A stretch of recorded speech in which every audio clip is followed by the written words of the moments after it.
porque era trabajar con poblaciones vulnerables. Y había existido un terremoto, había muerto gran cantidad de hombres en un plantío de kiwi, y habían quedado las mujeres que eran tejedoras con niños de corta edad en un determinado lugar. Y el gobierno chileno quería lograr sacarlas de esa comunidad para llevarlas a vender a una ruta internacional que había a 10 kilómetros de allí, o sea, no era nada. Pero ellas no querían moverse de allí. Entonces el trabajo nuestro era ver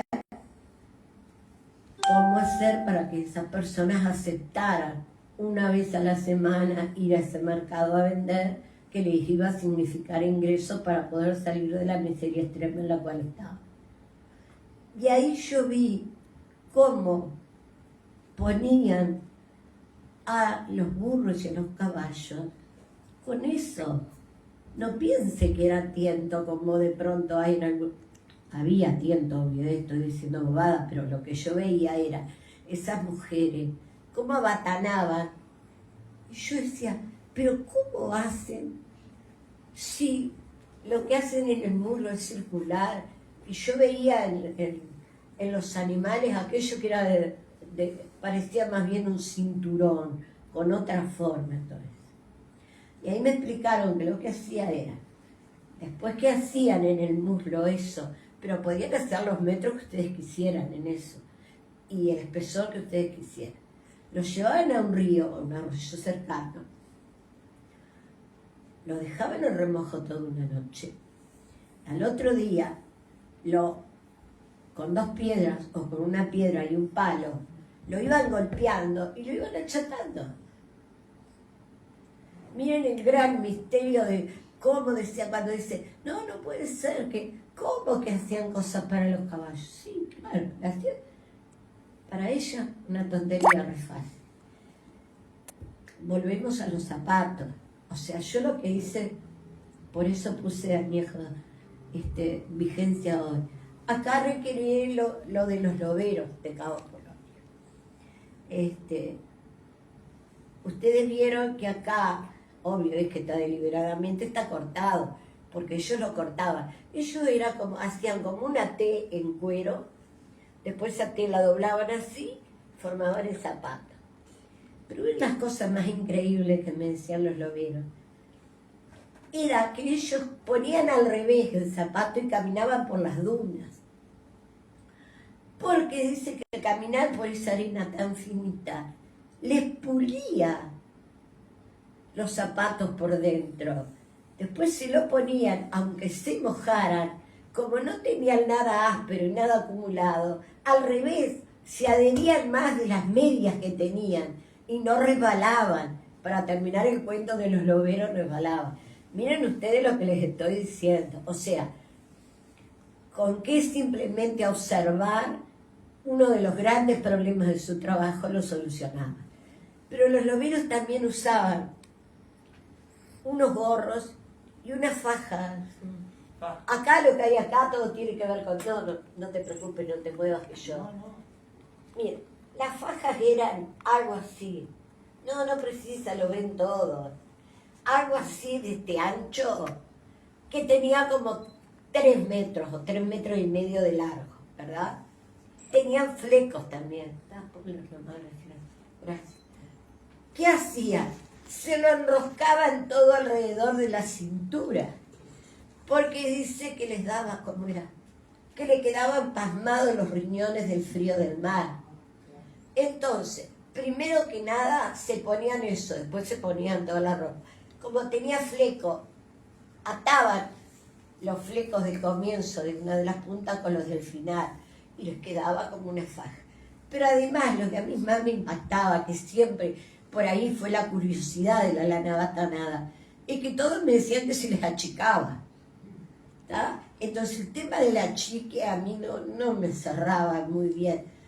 Bueno, esa gente usaba eso como si... pero estaba tejido. ¿Tá? O sea, ahí tiene el abatanado tejido. Y también pasaba lo mismo con los gorros. Le voy a hacer un cuento de los calcetines que se van a reír mucho.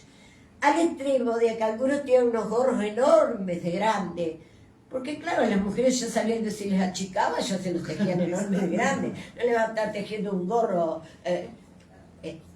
cabeza de principios del siglo XX, no le iba a estar tejiendo un gorro todos los años, no, con ese gorro que le diera mientras le diera.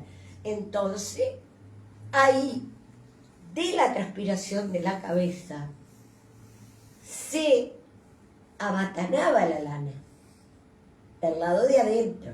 Entonces el gorro aparecía del lado de adentro todo abatanado y del lado de afuera tejido con el punto que se lo habían tejido. Pero eso sí, con un tema que iba achicando, ¿verdad? Bueno, el caso es que ahí fue donde yo vi el tema de la lana abatanada tejida, ¿verdad?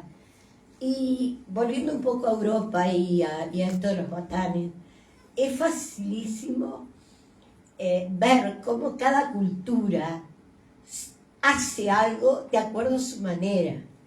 Por ejemplo, la sociedad inglesa pagaba, no sé, Selva Bada tejía 20 metros en telar, no sé, Raúl era el batán, y me le decía, mire Raúl, le contrato 2 días de batán, le pago, mire que quedaban millonarios los batanes de entonces, o sea, lamento no ser hoy, pero bueno, era otro tema. Entonces iba, ¿y qué pasaba? Raúl sabía que del 20 al 24 Silvia le iba a llevar 50 metros de tela para batanar. Y eso era como una agenda anual que tenía, con una aclaración con respecto a la lana en todos los sentidos, que la he visto muy fuerte en el exterior y que no lo he visto tanto en Uruguay. Es el hecho de que en otros países, en otras comunidades, la lana se esquila y en forma inmediata se procesa. No se guarda en los galpones por si algún día vas a hilar, o por si algún día vas a batanar, o por si algún día vas a hacer el colchón. No, no, no. Incluso esta señora que yo les decía, de la comunidad mapuche, tenían como unos corrales que eran muy graciosos. Gracioso para mí, que no hacía el trabajo que hacían ellas, pero para ellas, por cierto, que no. Las bañaban a las ovejas. ¿Cómo las bañaban? Las hacían cruzar el arroyo para allá, las hacían cruzar el arroyo para acá, al otro día las volvían a hacer cruzar, las volvían a hacer cruzar. Porque a veces venían con mucha tierra y mucha mugre y mucha hojarasca de la montaña.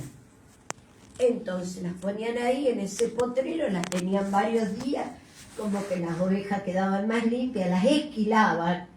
No habían terminado de esquilar cuando ya se ponían a lavar la lana o a procesarla o a hilarla.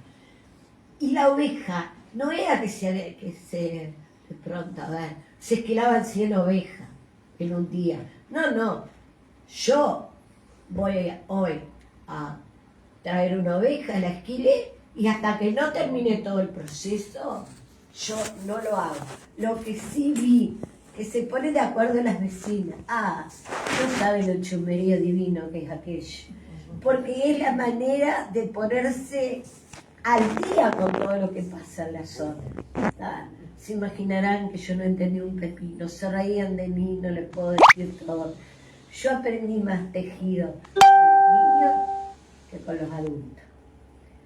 ¿Por qué? Porque cuando me di cuenta que no iba a entender nada de sus dialectos y de sus expresiones, también me di cuenta que tampoco me querían enseñar. Entonces empecé a jugar con los niños. Los niños, no les puedo decir cómo se reían de mí, pero niños de 1 año y medio, 2, les dan un palito, al año ya tienen un palito y un montón de lana, y ya los niños empiezan. Cuando tienen 3 o 4 años, motricidad fina, pero no saben cómo proceden a hilar con un uso. A los 6 o 7 años, un bastidor y ya tejen en telar mapuche. O sea, y acá es bueno, porque veo a algún docente o hay alguna colega, nosotros ya estamos pasados de moda, pero hay gente de la cultura también que no está pasada de moda. ¿Cómo perdimos las motricidades los humanos? A mí me tiene asombrada. ¿Cómo vamos perdiendo la motricidad por no hacer nada con las manos? Les hago una anécdota del otro día. Un grupo de chicos de 12 años. Miren qué gran problema. El problema era que se había trancado una rueda, había que destrancarla y tenían que tener la motricidad de hacerlo así ligerito. Estoy hablando de chicos ya prácticamente adolescentes y no tenían la motricidad fina para el ritmo, para poderle dar a la rueda para destrabarla. Así el celular. Entonces, es gravísimo lo que les estoy diciendo. Nuestros niños, nuestros jóvenes perdieron la motricidad. No pueden hilar. Bueno, no vino. Yo quería que viniera Lauria, no vino. Hay un chico que es de acá de La Paloma que hizo un taller con nosotros. Y un día me dice, ¿pero qué no sabe lo que me pasó después del taller? Digo, ¿qué te pasó? ¡Wow! ¡Qué dolor en las muñecas! No vayan a pensar que lo estuve el día, no, un taller de 2 horas. No me diga. ¡Ah, qué cosa más horrible! No, me dolía casi que hasta el codo. ¡Qué cosa más horrible! ¿Cómo resisten ustedes? Entonces, esto, llamado de atención, por favor, denle greda, barro, lo que sea, motricidad fina. ¡Ay, horrible! No. Otra cosa. Les podrá parecer mentira lo que les voy a decir, pero es cierto. En el uso, tú puedes hilar en sentido Z, tornear, o en sentido S. Y cuando están así con el uso, ellos no tienen la capacidad, pero no tienen la rapidez de saber cuándo lo están haciendo para la derecha y cuándo lo están haciendo para la izquierda. O sea, si yo te digo, tú hacia la derecha, es así, tú hacia la izquierda, es así. Podrán creer que tienen que pararse, paran el uso y piensan como si fuera algo así, no sé, como saltar un banco con facilidad, porque no. O sea, eso es fuerte. Seguimos con el tema. El tema de los loberos también es un tema de pobreza extrema. Es un tema de mujeres y hombres que con poquita cosa trataban de sobrevivir. Era un tema. Yo con el tema de los loberos tuve otra cosa a mi favor. Un lobero jubilado vivió 25 años pegado a casa. Se imaginarán, pobre hombre, cómo le exprimí las neuronas haciéndole preguntas. O sea, historias insólitas. Y para la gente que no sabe que es turista, los lobos se mataban, estamos hablando a principios del siglo XX, vamos a ubicarnos en tiempo y espacio, hasta la década de los 90, de 1990 se mataron así. Era porque la piel se vendía muy cara, era porque la grasa se vendía, y era porque había una comunidad asiática que estaba haciendo grandes experiencias con los testículos de los lobos. Y lo vendían y decían que no había cosa más afrodisíaca que un testículo de lobo. Entonces, es cierto lo que les voy a decir, aparecían lobos sin testículos vivos por todos lados, porque muchas veces los loberos trabajaban matando a uno, pero en otros lugares iban a sacarle los testículos a los lobos para venderlos, vamos a decir, en un mercado negro de cosas. Entonces, que quede claro, lo de la lana batanada de Cabo Polonio era lana tejida. ¿Dónde se tejía? De donde se sacaba de toda la comunidad rural circundante de Barra de Baliza y Cabo Polonio. Honestamente, era más de Barra de Baliza que de Cabo Polonio, por más que trabajaban en Cabo Polonio como loberos. Y lo vi puntualmente en ese tipo de trabajo. Yo no sé si en otros trabajos existí. Pero llegamos a las lavanderas de Roche. Las lavanderas de Roche, les hago una anécdota de Cabo Polonio antes porque vale la pena.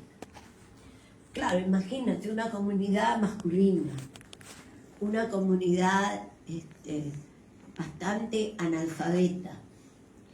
Y yo había invitado, y no la veo, bueno, a Pioli, una maestra de 96 años, que es vecina mía, a Maura.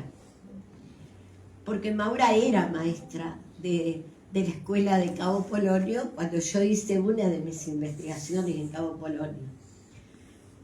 Y el anecdotario de Maura, miren, es insólito de la cultura que tenían de la pobreza, y ahora viene el cuento que les dije que iba a ser el cierre de lo de Cabo Polonio. Había un señor que... Rodolfo se va a sentir identificado. Había un señor que tenía un bar en Cabo Polonio. Entonces un día hablando de cómo refrescaba las bebidas, no había nada, que yo en la mitad de la nada, y sin embargo le decía que era muy frecuentado, que los lobos, que le daba, que la rentabilidad, que los hombres iban a tomarse una caña, una grapa. Se usaba mucho en aquel momento, ¿saben qué? Licores. Licor de anís, licor de qué otra cosa, de otro yuyo. Digo yo, ¿y cómo hace para mantenerlo refrigerado, el fresco? Entonces me mostró, debajo del mostrador había un pozo. Un pozo, yo qué sé, 1 metro vamos a poner. No era una cosa muy grande, era más profundo que ancho. Ahí. Entonces, ataba las botellas, las metía en el pozo y se conservaban frescas las botellas. Lo tapaba con una madera, allí no llegaba el calor. Perfecto. Y le digo yo, y cuando la saca de ahí, enseguida se le calienta. No. Yo la saco de ahí para el calcetín. De ahí para el calcetín. Que eso es otro problema que tenemos los investigadores, cuando nos largan esas cosas quedamos. Yo decía, el calcetín, ¿qué tendrá que ver el calcetín? Digo, ¿el calcetín? Sí, claro, el calcetín.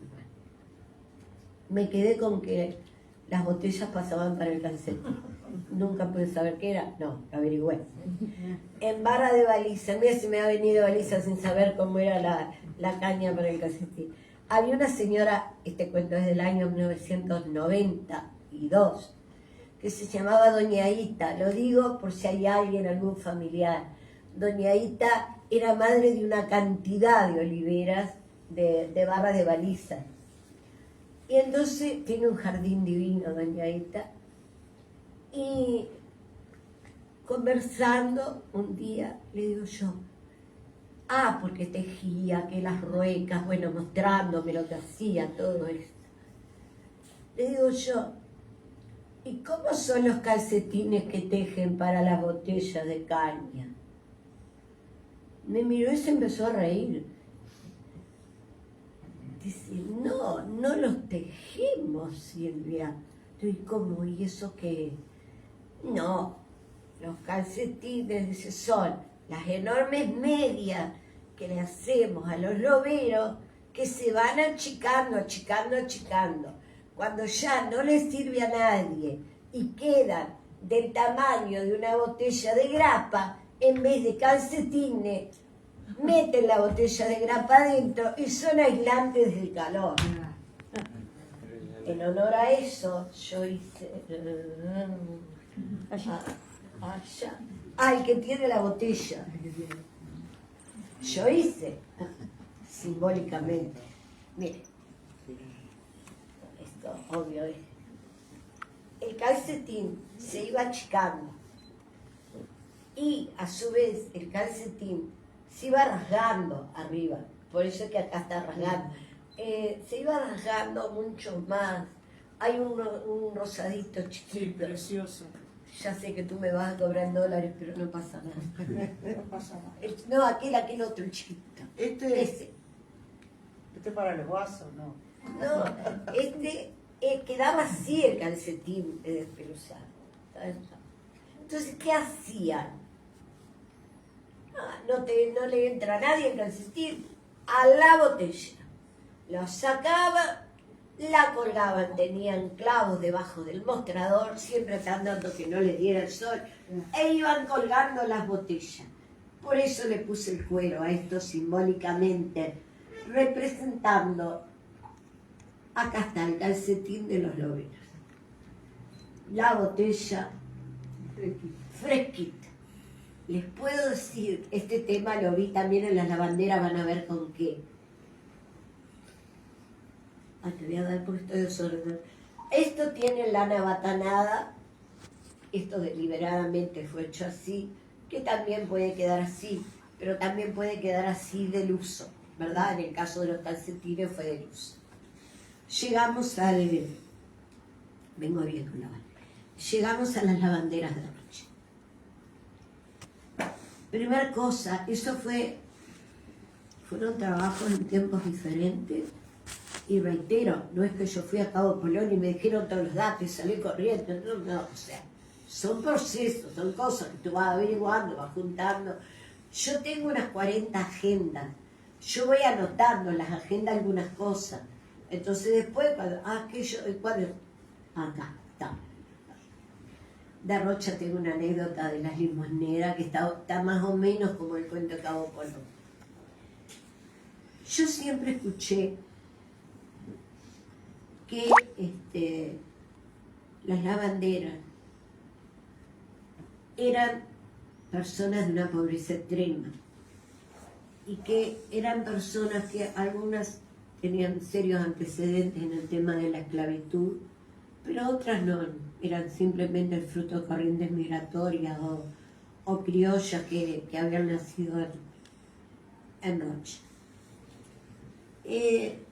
Yo comencé el tema de las lavanderas porque yo aprendí, había en el barrio La Valleja, en el año 1968, un costurero y un artesanato pegado a la capilla del barrio La Valleja.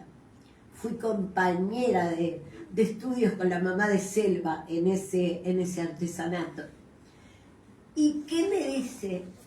Que era liderado por una maestra jubilada que se llamaba Pocha Leiza. Hay tanta gente en Rocha que se han perdido los nombres y nunca a la cultura rochense les hemos hecho el más mínimo homenaje. Pocha Leiza, Nela María Pini. Yo creo que deberíamos de rever eso, directores, en serio. Sí, no. Patrimonio, cultura. Bueno, Comisión, tío. Perfecto.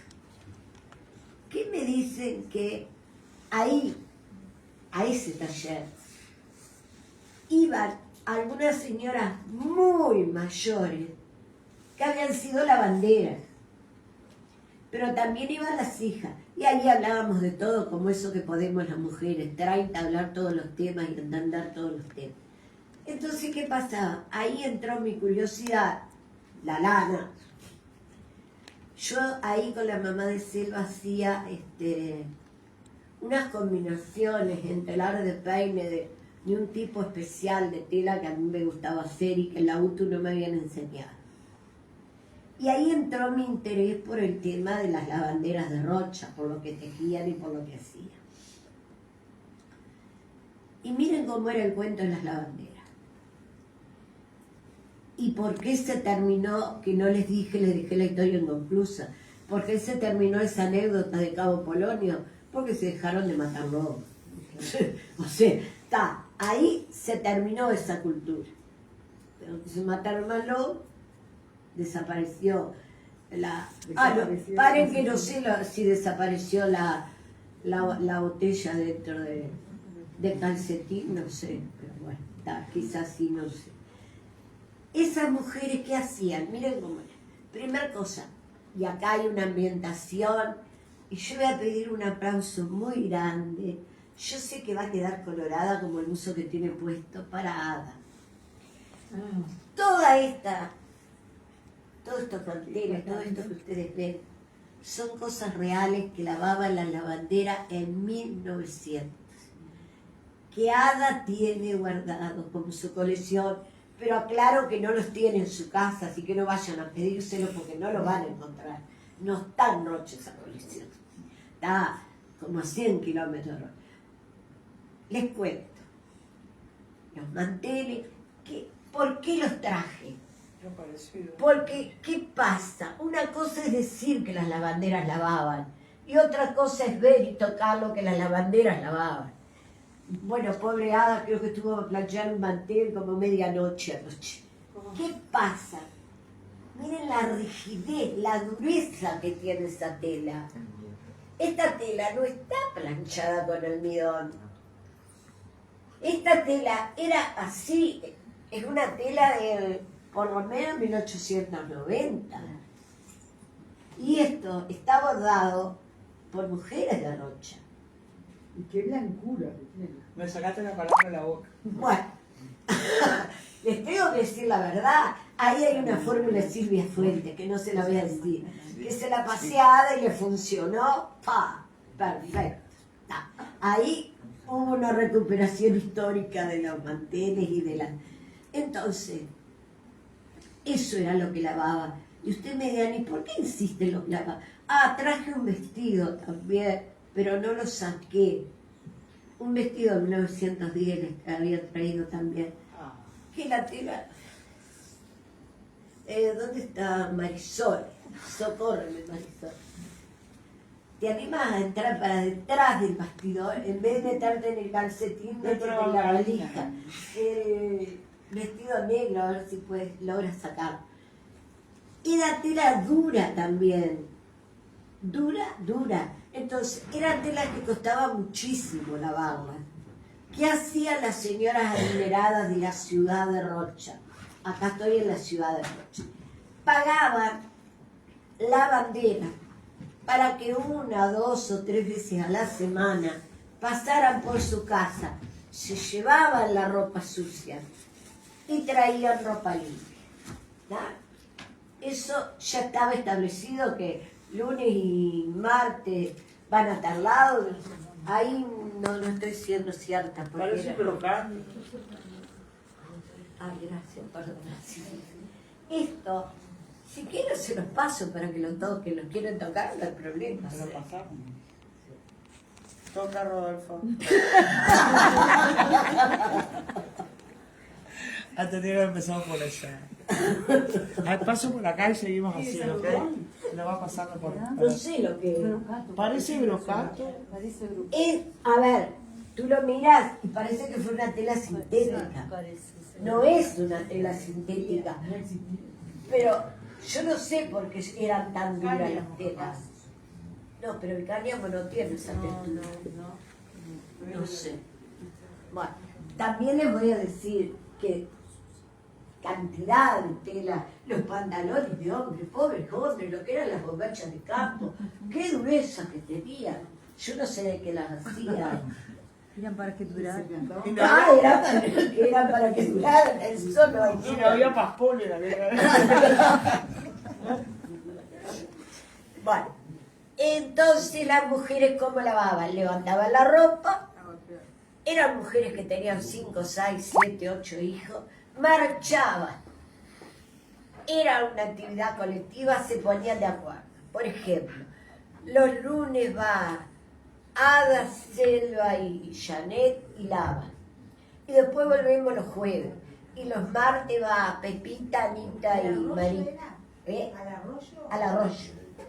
¿Cómo lavaban? Habían unas piedras, lavaban en el arroyo de Rocha, continuación Martínez Rodríguez. Habían unas enormes piedras, ahí habían unas especies de piletas naturales y ahí lavaban. Pero era toda una excursión el lavado, porque marchaba la ropa sucia de los patrones, marchaba una bolsa con algo de comida, porque en unos enormes tachos de aceite de 200 litros, los jalateros trabajaban muchísimo en esa época, le ponían asa, y cada una de las lavanderas, que tampoco supe cuántas eran, no sé si eran 10, si eran 15, si eran 20, porque como rotaban o como llevaban de pronto a la madre, a la tía, a la hija, a los grises chicos, no les sé decir cuánto, pero capaz que hay un dato que sí les sirve. En el censo, cosa rara yo hablando del censo, de 1908, miren el dato que les voy a decir, habían en este país más lavanderas que policías y militares juntos. Había 5.000 policías y militares y había 5.600 no sé cuántas lavanderas distribuidas a lo largo del país, en ríos y arroyos. Aparte estarían las que sí van de pronto y lavaban en su casa, eso no lo sé. Era una actividad colectiva, también era una actividad colectiva la de los loberos. Pero acá la actividad colectiva se diferenciaba de la otra, porque acá se llevaban a los niños. Entonces, para evitar los accidentes en el arroyo de los niños, que hacían? Había unos cajones de fideo, un poco más chicos que esta mesa, de una altura de unos 50 centímetros. En cada extremo le ponían un palo de escoba, de por lo menos 50 centímetros más. Ahí le atravesaban otro palo de escoba y quedaba un corral. Entonces en el corral marchaba todo. Marchaban los niños, marchaba la ropa de los niños, marchaban las mamaderas, marchaba todo el tema de lo que iban a necesitar ese día para poder pasar el día, porque al arroyo se iba a pasar el día.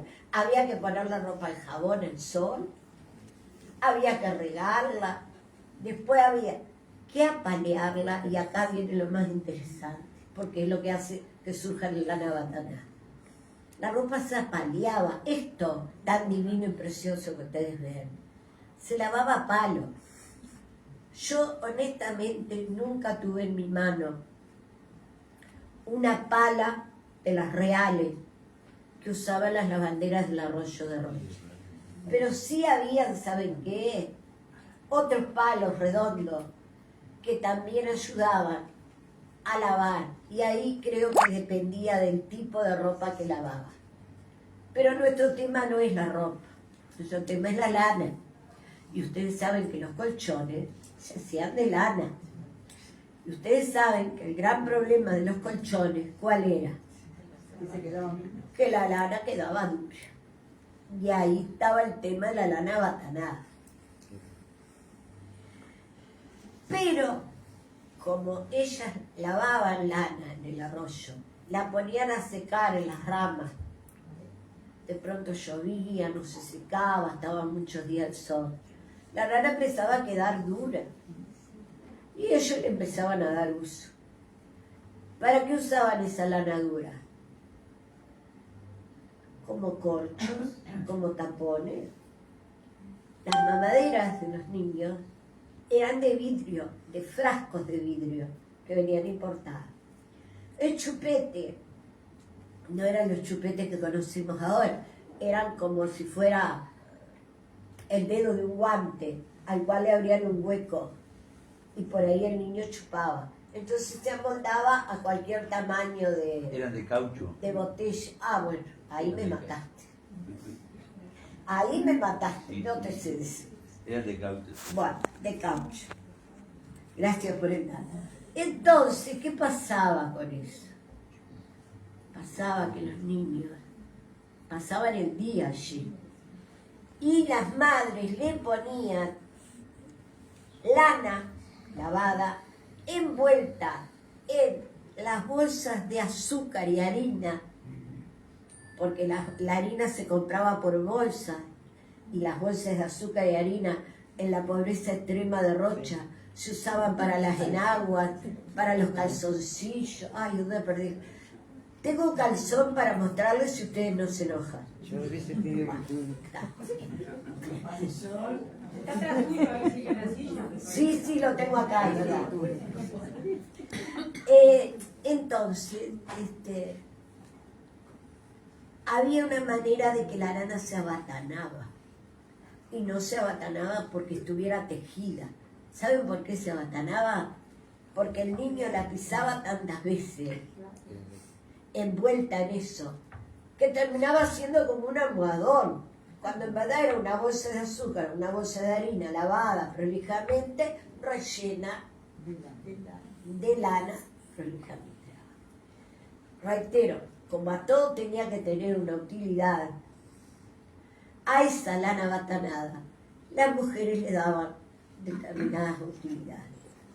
Yo acá estoy enfocando de acuerdo al micro proceso que se conocía en el arroyo. Yo estoy dejando de lado algo, no piense que lo hago desde la ignorancia, sino porque sería larguísimo de explicar. Y era de que todas estas mujeres tenían algún antecedente de corrientes migratorias.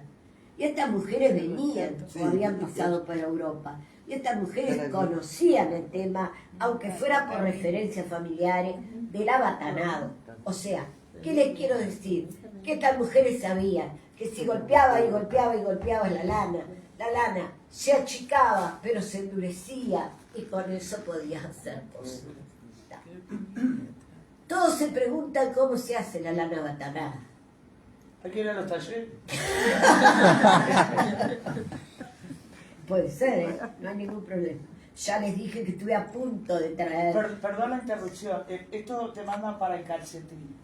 Es un calcetín del siglo XXI. No. Es de la directiva del centro comercial, porque la Torrante viene. Está acá. No me digas que la Torrante... Sí, con la mamá está. Sí. ¿Dónde? Ahora me cierra. No sé. Este es el calcetín del siglo XXI. No es abatanado. Pero bueno, lo dejamos por acá. Bueno, yo les hago después el cuento. Prometo que al final les hago el cuento ese. ¿Tá? Ahora vamos a dejarlo ahí. Me quiere hacer llorar como venga, ¿eh? Bueno, ¿qué pasó con el tema de los niños y la lavatada de todo eso? Las mujeres para lavar en el arroyo, muchas estaban embarazadas. Así como le ponían a los niños las bolsas con lana y se formaban colchones duros ahí para que no se lastimaran en esos cajones donde los ponían. Estamos hablando de niños que estaban aprendiendo a caminar o caminaban, ¿verdad? Muchas veces los ataban, ¿verdad? A un árbol. Pero un árbol estaban atados, y esa obvio es que era lana batanada también la teoría. ¿Qué pasó? Pasó que se dieron cuenta que sus rodillas empezaban a doler cada vez más. Entonces hacían exactamente lo mismo y se hincaban de rodilla encima de esos almohadones en la orilla del arroyo para que no les doliera tanto las rodillas hincadas sobre una piedra, ¿verdad? Bueno, de ahí sacaban hermosas porciones de lana batanada. Y acá viene otro tema reinteresante. ¿Qué hacían con todo eso que sacaban? Nada se tiraba, porque esa lana que rellenaban ellas, que lavaban para los colchones, miren cómo era el cuento. Yo te doy, por ejemplo, 4 vellones, tú me los lavas, y yo te doy todos los restos de esos pedacitos, cositas chiquititas que quedaban de la cola, de las patas o de algunos lugares de algunos lugares de la oveja, de algunas zonas de la oveja, y ellos se lo llevaban y ese era el pago y eso había que darle utilidad.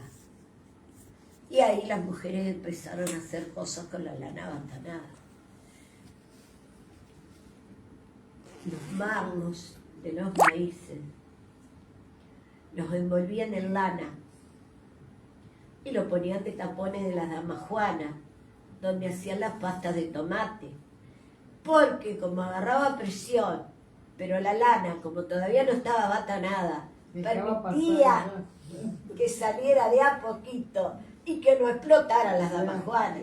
Entonces ese era el secreto de que ellos se daban el lujo de hacer una pasta de tomate de una majuana de 10 litros y cualquiera de ustedes hacía una en una botella de litro y explotaba y los dejaba con el techo, con un hueco.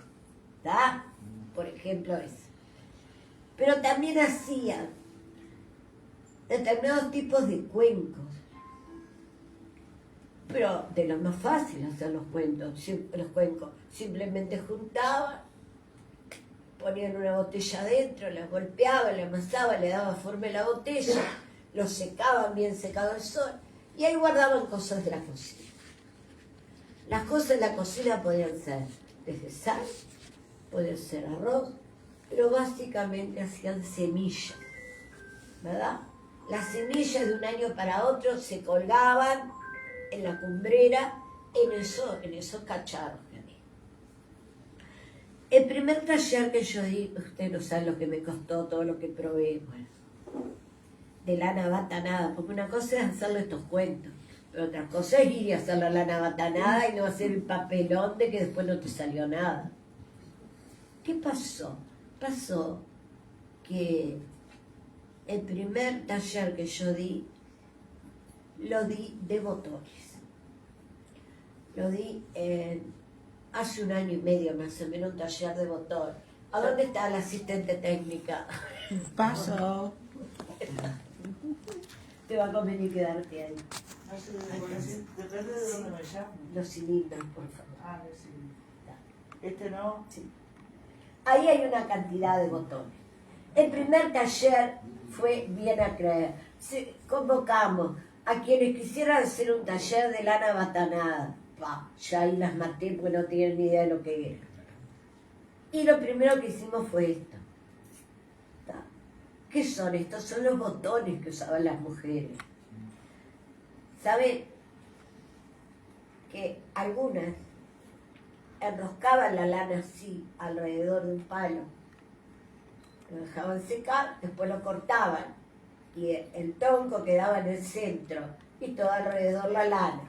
Con una aguja la atravesaban, le hacían una especie de pie al botón.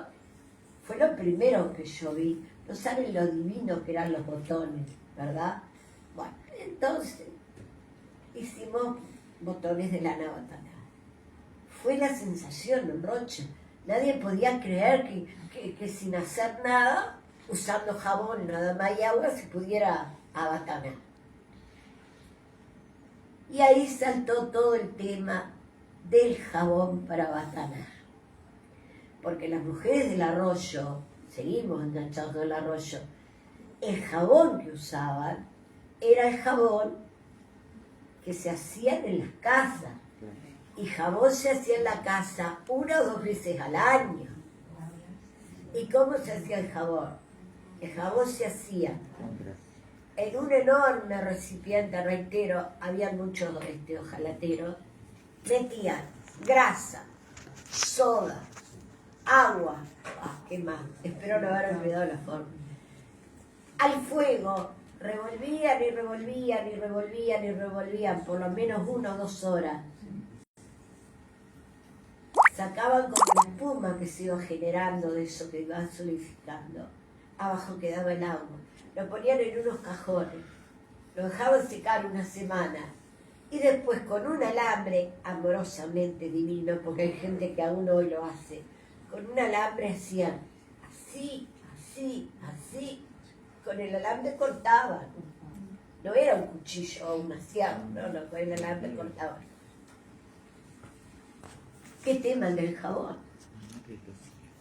Porque varias me dijeron que ellas tenían problemas con el jabón, que habían jabones que les facilitaba abatanar lana y que habían jabones que les dejaba como muy duro y áspero la lana.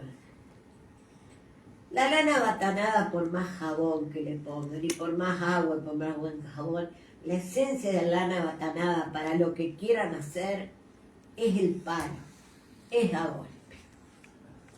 Ahí se diferencia, hay una diferencia enorme entre lo que es el abatanamiento, el fieltro y toda otra forma de estar. Entonces, a golpes, con lo que quieran. ¿Y el calor? Muy buena pregunta. Primero que nada, te digo algo. Esto no está hecho con nada de calor, depende de la temperatura del año. Si es invierno es imposible que puedas abatanar si no le pones calor. Si es verano el calor no tiene no te determina nada el calor. El calor en las piedras del arroyo de Rocha. Imagínate, hace un ratito les dije que esquilabas y ya pasabas a lavar y a trabajar. Estamos en verano, imagínate el calor que tenían las piedras. Te estoy diciendo que era golpe de agua, jabón y calor. Eran piedras hirviendo. Además, no era el sentido de inmediatez que tenemos hoy. No importaba si estabas una semana lavando, o no importaba si estábamos una semana abatanando, se iba haciendo suavemente eso. El abatanado lleva un proceso. El que crea que te sientas y le daste el palo y quedó pronto, la quedaste. No es así, es un proceso. Bueno, entonces, ¿qué pasó? Esas mujeres siguieron en sus casas haciendo determinados tipos de cosas de lana abatanada. Acá tienen toda una exposición de cosas, incluso en uno de los talleres. Nosotros abatanamos coco de Butiá, incursionamos en la joyería y tenemos caravanas de lana abatanada en coco de Butiá. De lo más fácil. Miren, agarran un poco de lana de esta, ponen jabón y agua en un recipiente que tenga tapa y le dan y le dan y le dan y le dan y van a ver después de 3 horas no vayan a pensar que el coco queda pegado a la lana y queda totalmente cubierto por la lana. Y así se abatanan los cocos de Butiá y así se transforman en botones de lana abatanada en cocos de Butiá. Caravana. Caravana. Sí, tenemos, acá tiene. Todo lo que hemos hecho, no sé, ahí sí, secretaria va a tener que parar acá. Todo lo que hemos hecho ahí y hay. Allá. A ver, alguien si nos ayuda encima del piano aquel. Hay caravanas, hay imanes. Y no sé si hay alguna otra cosa que yo me acuerde. Sí, ay, te agradezco. Mira que no te voy a pagar. Después le cobramos puntos. Va, quieren formar el sindicato ustedes. Ay, Graciela, estaban filmando, si no. Dale a Ya lo Fernando. filmó Rodolfo. No, Fernando, detrás tuyo. Ah, Fernando. Chiquitos hay que verlos. No te entendí muy bien lo de poner la lana Te ubicas la y el fotografía coco de tu papá. en un bollón. Ya la veo mañana. Lana que lana abierta. Ya lo veo Ya mañana. la veo mañana. Se problema. Bueno, ahora que Selva hizo ese desliz, cuento otro desliz. Para usted va a estar gracioso. No hay ninguna de las talleristas doloridas por acá, pero fue Flor del dolor de cabeza que me llevó esto. ¿Qué pasa? La gente en un desespero económico por sacar dinero de lo que venga, de la forma que sea, con la rapidez inmediata, ¿qué hicieron? Fueron a una tienda, compraron tela polar de 3 o 4 colores. La enroscaron. Me llamaron por teléfono y me preguntaron qué tipo de pegamento usaba para hacer los botones. Lo cortaron, hicieron caravana, se sentaron en la terminal, o sea, frente a mi local, a vender caravanas de tela batanada. Les voy a decir el precio, a 390 pesos el par. ¿Quién me dice que pasó una de las talleristas? Ah, no les puedo decir. No, es indescriptible la alegría que tenía. Entonces, esas cosas son para otro día y otro tema. Pero el tema de la honestidad también pasa por nosotros, ¿verdad? Bueno, entonces, esto, lo de los cocos que Selva quería saber. Selva, tú tienes el coco. No, pero así sencillito. Alcánzame un coquito, sí, ya te voy a enseñar. Pues. Esto se lo cobro a ella, ustedes no. Quédense tranquilos. Miren, esto es un coco de verdad, de Butiá. Y vieron que está batanado. Bueno, supongamos que no estuviera batanado. Agarra la lana. Vamos a empezar por la punta. Ah, lo envuelve primero antes de ponerlo en el agua. Claro. Lo vas envolviendo, lo vas envolviendo, lo vas envolviendo. Bueno, ahora no me sale, ahora sí. ¿Está? Bueno, no me sale porque no está mojado y no tiene jabón, ¿no? ¿Está? Lo metes dentro del... Acá, ¿qué le hacíamos? Lo atábamos mientras no se abatanaba, lo atábamos para que las dos puntas no se nos salieran. Sí. Y ahí lo metíamos en un... No sé, nosotros lo metíamos en Ahora en un sí, tarro. yo lo que se quería eso, cómo se pegaba la lana, cómo era el inicio. Yo lo meto en el pegado. lavarropa. A ver, y lo haces. Sí. Y... Lo envuelvo, lo agujeo, que de atarlo, lo agujeo un poco para que... Ah, claro, porque lo hace con el otro tipo de... No, y después lo meto en el lavarropa y con agua y jabón y se va. Yo le digo el fieltro, todavía no entendí la diferencia. Ah, yo te la digo bien fácil. Si tú haces fieltro, puedes hacer las cosas más divinas con una tersura y una presencia increíble. Si tú agarras esto, me vas a decir, pero Silvia, esto es duro, esto es rústico. Tú con el fieltro nunca vas a llegar a tener una cosa tan dura y tan rústica. ¿Sabes por qué? Porque el fieltro lleva un largo proceso de acariciado. Acá el proceso de acariciado es nada más que para que el jabón entre en contacto con la lana y se moje bien. Y después empieza a palo, a golpe. Yo soy una exagerada cuando les digo a palo, a golpe, o sea, de pronto puede ser, no sé, estar así un rato, porque le quieres dar esta forma, ¿verdad? El golpe es la diferencia. Perfecto. Y el golpe es otra cosa, que también es bueno que lo sepan. Ustedes hay veces que van a golpear con un palo, pero otras veces van a golpear de pronto con un pincho. Por ejemplo, ustedes ven todas las combinaciones de colores que hay acá. Eso nosotros lo hacemos con una pelotita que tiene pincho, la golpeamos. No es que la amase como haces el fieltro. Entonces esa es la diferencia, que golpeamos. Yo no les voy a decir dónde golpeo, pero... A ver... Las yurtas, por ejemplo, que hacen con fieltro, viste que las ponen, hacen tirar los caballos con esos rollos. Ah, pero eso está buenísimo. Pero va golpeando. Exacto. Y quedan una cosa que es impermeable. Ahí está. Bueno, pero eso es lana batanada. Eso es abatanada. No, eso no es fieltro. Claro, claro. Si tú tocas eso, te va a pasar como esto. Claro. Toca esto o cualquiera de las cosas que hay acá. Yo no logro la fineza. Tú, te digo otro tema para que te des cuenta. Tú acá no puedes poner, por ejemplo, hilos de seda. ¿Por qué?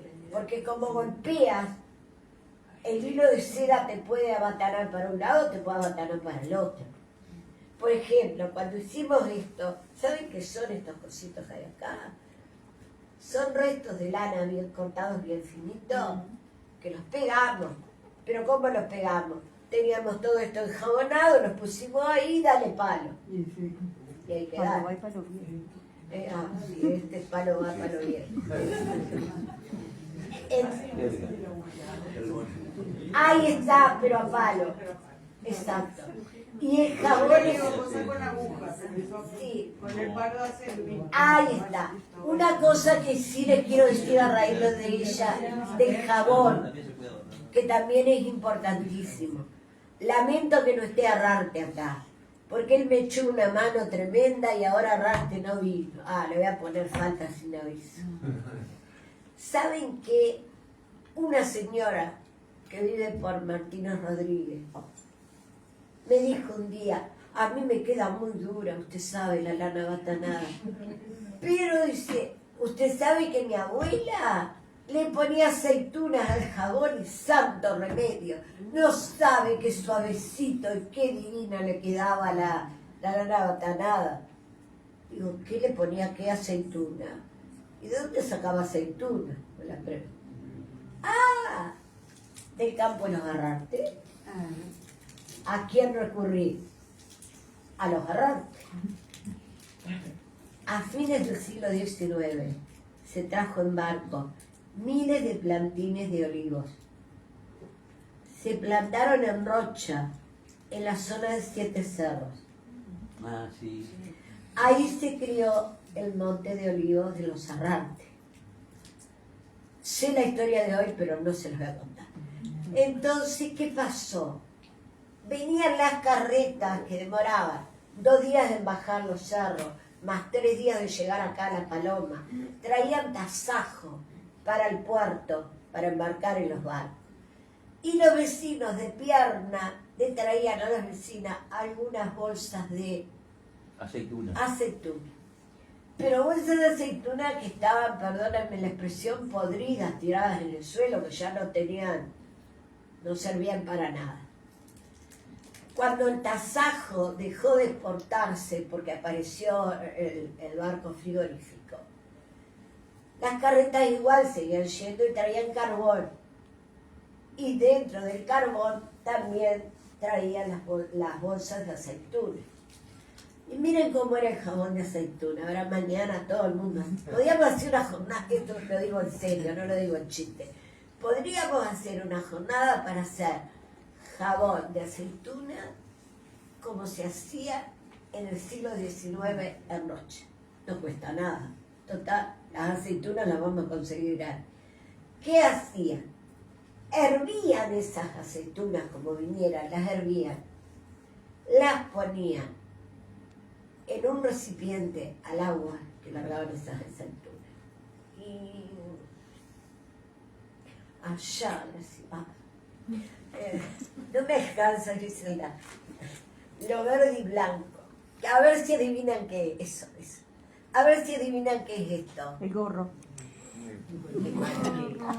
Gorro del duende. ¿Qué es esto? ¿Escucho para el cumpleaños? Por las aceitunas y la ¿Se dan cuenta que esta gente no tiene sentido de necesidad ni de pobreza? No, la multiplicidad de las cosas que se pueden hacer. Quisiera para colar las aceitunas. Esto era para colar las aceitunas. ¡Ah, un colador! Esto es un colador, un embudo colador. Acá se ponía el agua, las dejaban. Yo les decía unos chicos, eran enormes. Dejaban toda la noche, se colaba, quedaba toda la mugre y los cocos, las aceitunas acá.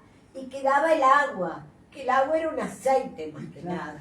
Esa agua se agregaba ¿a qué? Al jabón. Al jabón. ¿El jabón qué era? Era soda, era grasa, en este caso más aceituna que grasa, agua y no me acuerdo si había alguna otra cosa más en la receta. ¿Eso tiene agujerito abajo? No, Graciela, no se lo hice, pero si tú quieres se lo puedes hacer. No, porque tengo entendido que depende de ahí la pregunta. La lana batanada muchas veces no pasa el agua en esa. La perfora. Ah, ¿Pero qué? Pero, a ver, no tengo nada perforado acá. no, pues se pueden hacer de todo. Ah, tengo, pero claro, mira. Mira el recipiente que tiene Cardo. Claro, está batanada y tiene. Y sí. Ahí tiene. ¿La perfora? ¿Y esto será que le daba más grasa al jabón? Claro. Le daba más grasoso. Quedaba más grasoso y el jabón le pasaba a la lana la suavidad de las aceitunas, la hacía más fina. No la he hecho.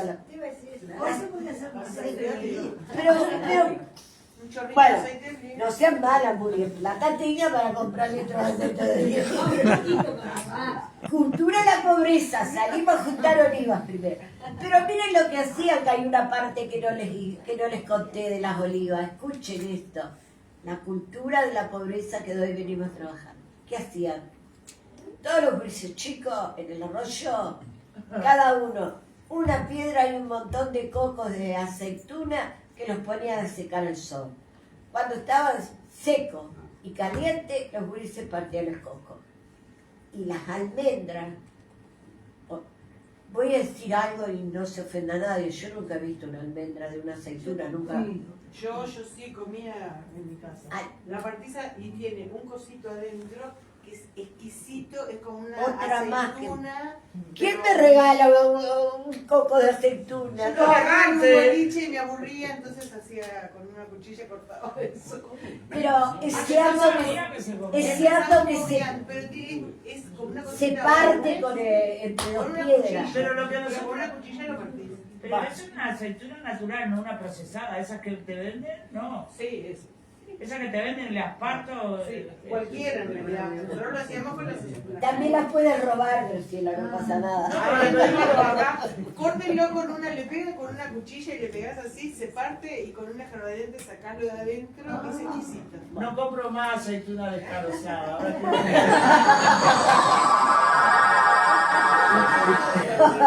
Las ideas que estoy dando acá.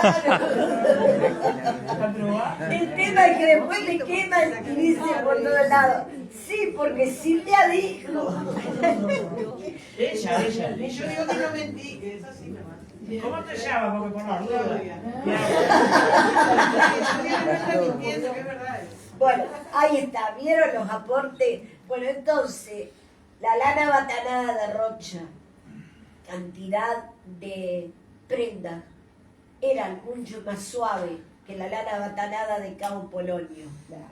Qué bueno. Tenía tres elementos diferentes, tenían de elementos diferentes, el agua dulce y el agua salada.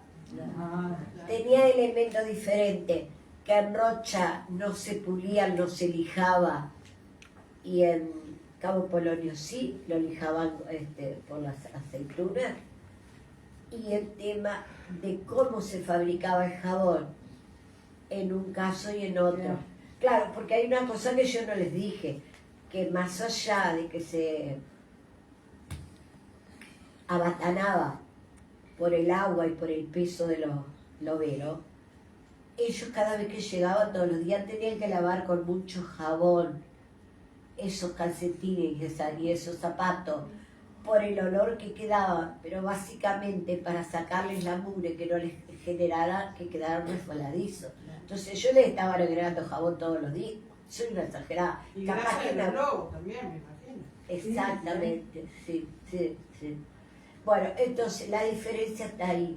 Y bueno, pregunten, pero les voy a hacer Yo te quiero contar una cosa de un señor que vivía acá, que falleció, que es hijo de la bandera, que lo llevaban al arroyo, y dice que lo ponían en esas alfombritas así, abajo de un árbol, y que acá a Uri le daban 1 kilo de dulce de membrillo, para tenerlos mucho rato, y entonces agarraban así 1 kilo de dulce de membrillo, imagínate lo que sería.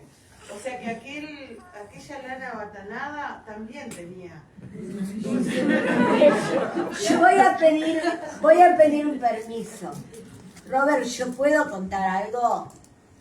Sí, dale. Yo pedí permiso. Pésamela. Sí. ¿Cuándo se terminó el problema de la lana batanada del arroyo de Rocha? Cuando en 1948 un intendente, el atorrante del Alejo no vino, pero el que tiene el dato obvio es que yo ahí no. Creo que se llamaba, a ver, Fernando, no, tranquilo que no es de tu época.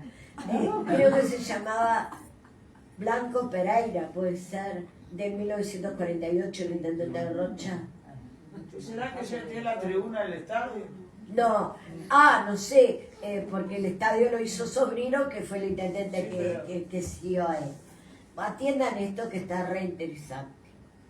No podía ver el sufrimiento que tenían esas mujeres trabajando con niño invierno y verano. Entonces, ¿qué hizo? Y ahora me van a decir que no hay nadie que conozca esa historia y si son de Rocha no se las creen. Generó un local, un edificio con piletones en plena ciudad de Rocha para llevar a las lavanderas del arroyo de Rocha para un local cerrado con todas las comodidades. Imagínense el despiole Ahí que se sería el armó. lavadero municipal que hubo. El despiole que se armó. ¿Te das cuenta? Le estaba sacando las lavanderas del arroyo de Rocha. Dejaron de abatanar lana en el arroyo de Rocha porque un intendente la llevó por otro lado. Traeme las piedras calientes que estaban. Ah. Pero es que ahí no pudieron abatanar más lana. Ahí te estoy respondiendo. Pues yo les voy a contar algo. Él me autorizó y la madre me autorizó, así que es una historia muy linda.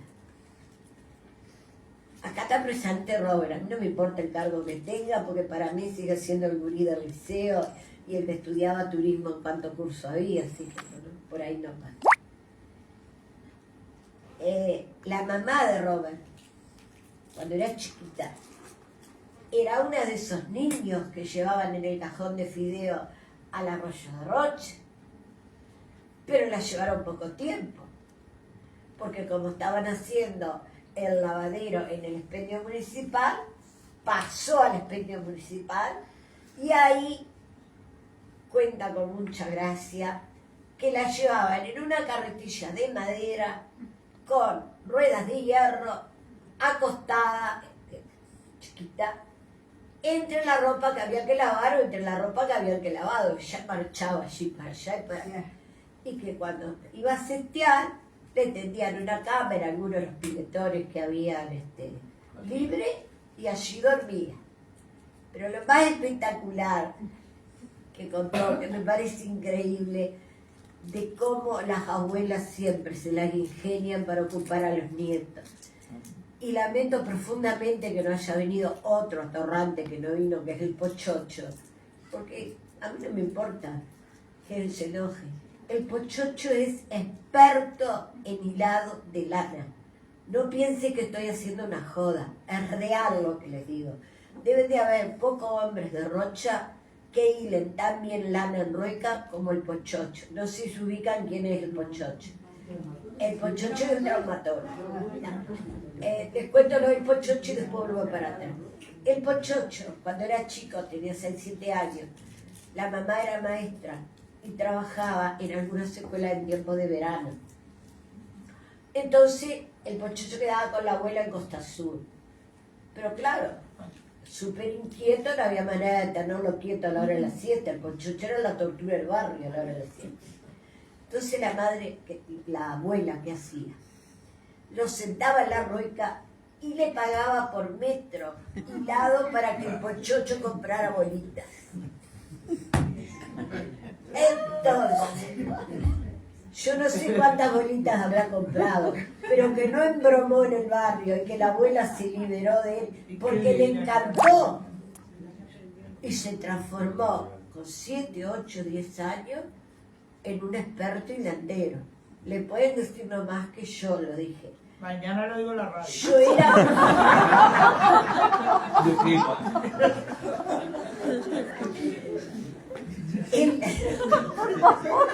No le dije, yo mañana no me voy de Rocha.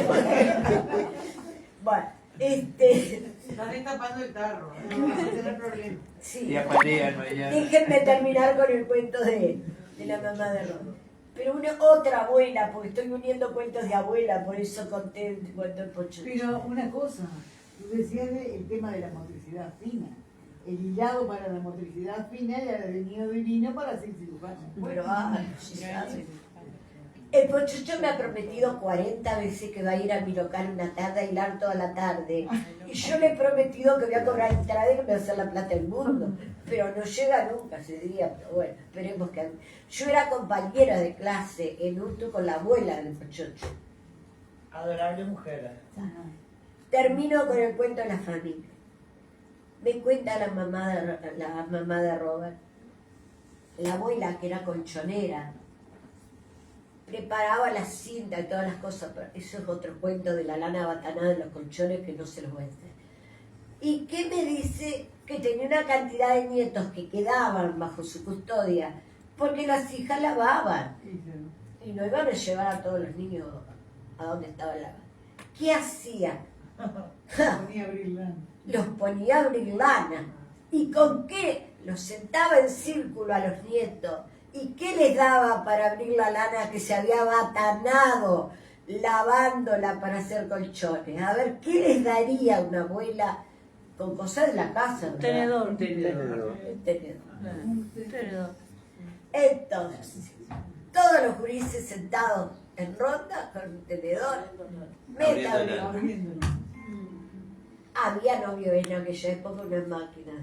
No sé, Robert, si quieres agregar algo más. Una A escardadora. ver, no sé qué dijiste. Me la contaste tal cual a la historia. Ah, bueno, menos mal que al menos la conté tal cual. ¿Tienes algún otro aporte? No, lo que decías tú, en su momento fue bastante revolucionario el tema. Es que no te oímos de acá. A ver. No se siente. Que en su momento, como tú lo decías, fue bastante revolucionario el tema en el sentido de que al principio se vio como más bien un castigo hacia las lavanderas, no como un beneficio que después con el tiempo cada uno se va adaptando, o sea, las personas nos vamos adaptando a los cambios, que muchas veces cuesta, pero a la larga terminó siendo una dignificación de lo que era ser lavandera. Del Y sacrificio. se va dejaba el perdiendo hambre. los oficios porque ahí se perdió el... Claro, pero así también se pierden los oficios. Claro. Y mi mensaje final, ¿cuál es? Más allá, vamos a sortear un cacharro. Está Irene. Si puede Señora, venir. ¿cómo se llamaba el de colchonero, el que abría? Cardadora. Cargador era. Que venía con aquel aparato de mi casa, el colchonero. Se sentaba y abría la ¿No te olvides de mostrar el calzoncillo? ¿El calzoncillo no lo mostraste? ¿El calzoncillo de bolsa que ibas a mostrar? Ay, bueno, me piden que muestre el calzón. Lo tengo acá escondido el calzón. Pero primero vamos al protocolo y después le muestro el calzón. ¿Te puedo hacer una pregunta? Sí. Vos decís que le llevaban lana a batanar a un fulano. ¿Qué usaba? ¿Qué era ese abatanador? No sé cómo se llama. El molino, sí. ¿Y qué más? ¿El molino y qué más? Tú ya hablabas del molino que llevaba. ¿Y qué era? ¿Un recipiente donde daban vueltas? El batán. Sí, el batán. ¿Cómo que era? Imagínate una enorme rueda de madera. Cuando te digo enorme, te hablo de 3 o 4 metros. Mira, el Quijote en el capítulo 20 se peleaba con los batanes y Sancho le decía que tuviera cuidado, que no podía ser, que no eran hombres.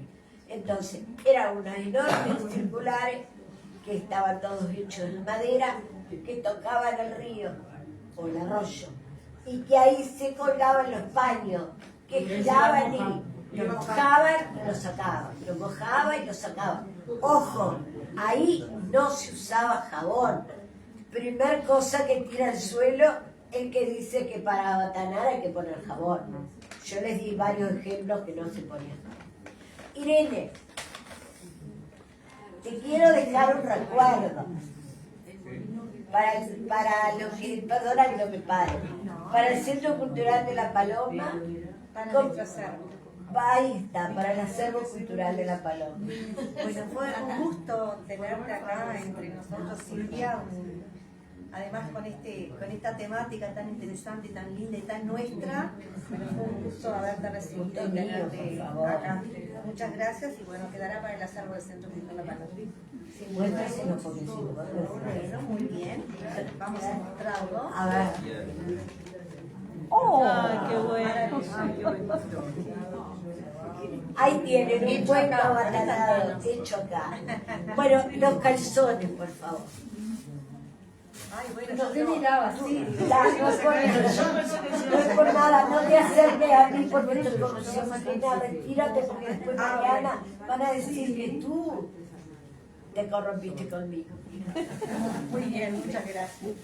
El cuento, a ver, hay chiste, pero es real lo que le voy a contar.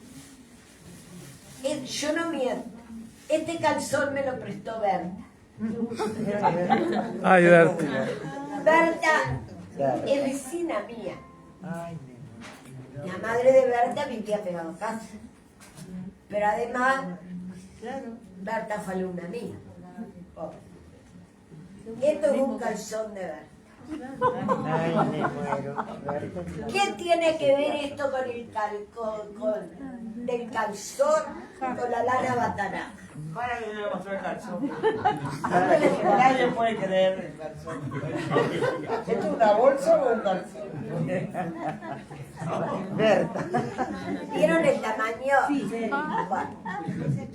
¿Por qué muestro esto?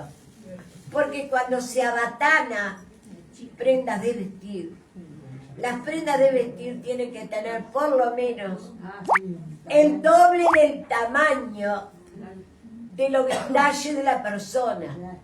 Y las mujeres hacían culotes de lana que se ponían encima de las bombachas que hacían con las bolsas de harina y de azúcar.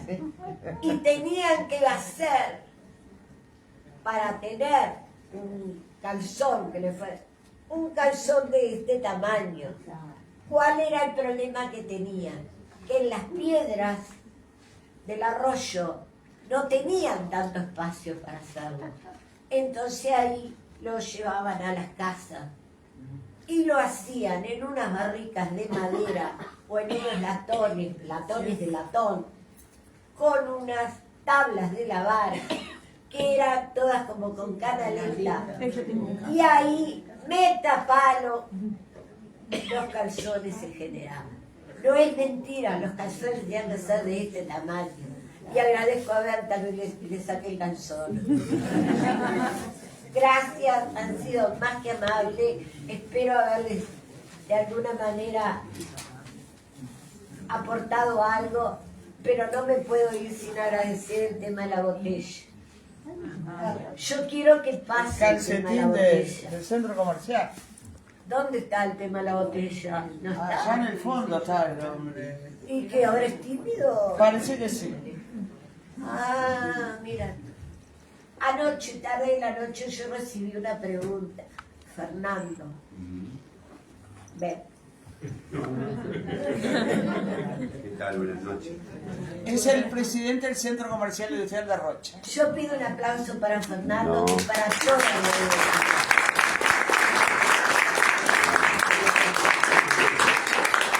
¿Saben por qué?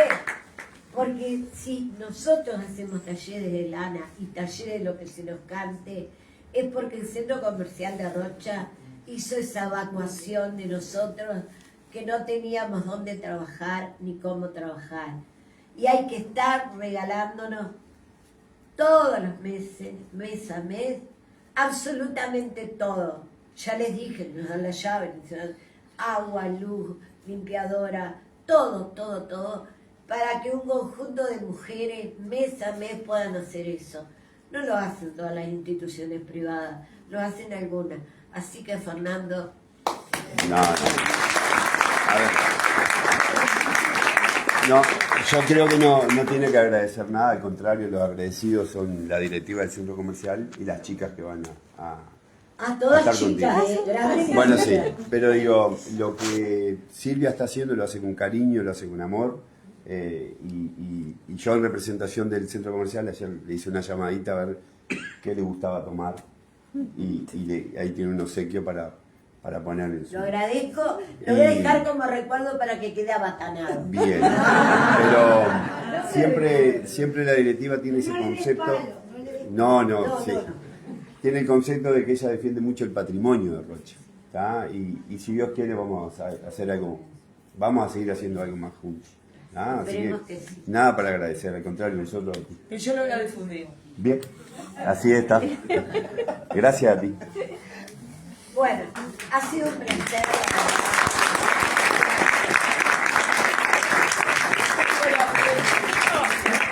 Antes de cerrar, tengo gente que me ha preguntado.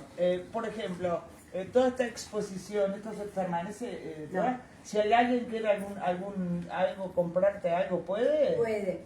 Puede comprarlo, se llevan una tarjetita con el teléfono. Mi local está frente a la terminal de ómnibus de Rocha. Siempre llamen por teléfono porque hay un horario restringido que es casi siempre de 16 a 20, pero si hay talleres no tengo más remedio que tener cerrado, y lo poco o lo mucho que hay acá se puede, si se puede vender.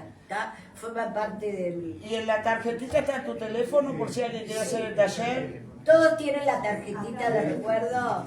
Bueno, acá se va a sortear, Fernando, saca. Acá se va a sortear un cuento para que uno de ustedes se lo lleve. O pensaron que no era verdad. Revuelve, Fernando. Lo peor que me puede pasar es que lo saque alguien a mí. Si es amigo que lo done. A ver, escribana. Oh, este no tiene aceituna. Tiene parecido el apellido, pero no. Amaro Uriarte.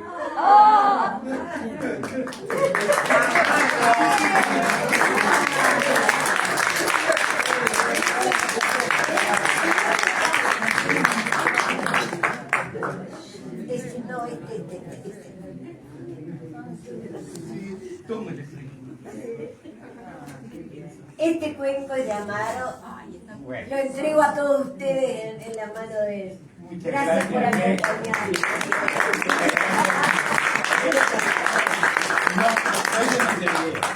¿Qué haces acá? Turismo. No. Estoy en el paraíso. Porque me lo merezco. Estarás en el motorhome. No, tengo casa acá. Tienes casa. Eres palombense. Y ahora estoy acá Que la hace disfrutes. 5 años. Bueno, Un aplauso para Amaro.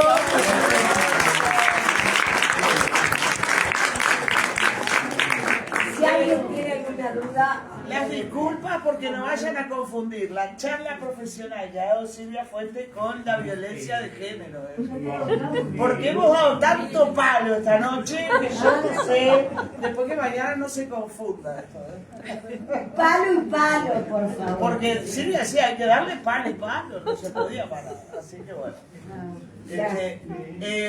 Yo omití algo importantísimo, más allá que lo nombré al centro, pero no nombré quién es su directora, que tenemos que agradecerle enormemente este hospedaje para esta charla histórica y oficial.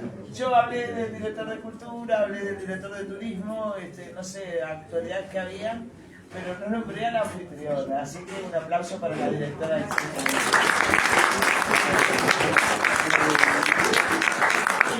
Como siempre, este es un espacio para que nos reencontremos todos en cualquier área y aprendiendo, porque todos los días estamos aprendiendo. Así que bueno, aprovechémoslo y difundámoslo, que es lo más importante.